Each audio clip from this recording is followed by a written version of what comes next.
Hi, in this video let me show you how you can fix in case your Skullcandy Push Play Active are not working the way they're supposed to. This could happen for many different reasons and I'll give you many different tips.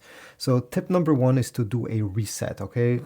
The easiest way to do a reset, you're going to put both of them in the case, then take them out, and we have to keep press on the Skullcandy button over here on both of them during 6 seconds. Keep press the button like that, count to 6 in your head and then release.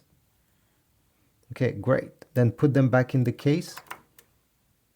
At this point, what I suggest, if you have connected them to a device, and probably you did, go into the Bluetooth settings of this device, could be iPhone, Android, doesn't matter, and erase them completely.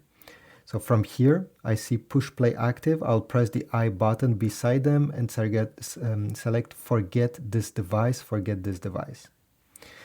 Then remove them from the case, and you're going to keep press the Skullcandy button on them 3 seconds. 1, 2, 3.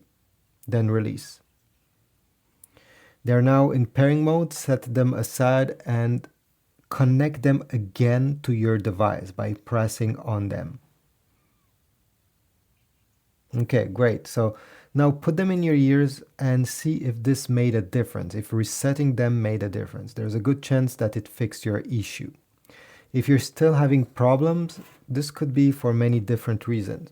So one of them could be the charging case that is not charging them properly.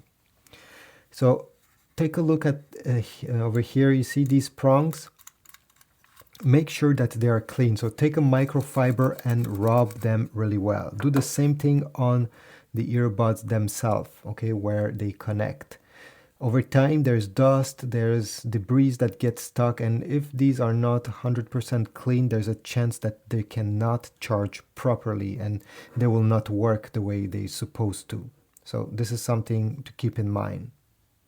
Another thing that you can check is that if the charging port of the case itself is clean. So take a look here. I suggest you take another cable. This is the one that came included in the box, but at a point it will break. So just try charging your case using your iPhone cable or maybe your Android phone cable to make sure that this was not the issue. Another thing that you can try, especially if you have issues with calling, is to make sure that the mics, there's one over here and there is another one, let me see here. You see, these are the two mics. Make sure these holes are clean. So with a toothpick, make sure there's nothing blocking them, okay, on both of the earbuds. If not, again, it can cause problem. If you have any other tips, please let me know in the comment section down below. Subscribe, like, and I'll see you in the next video.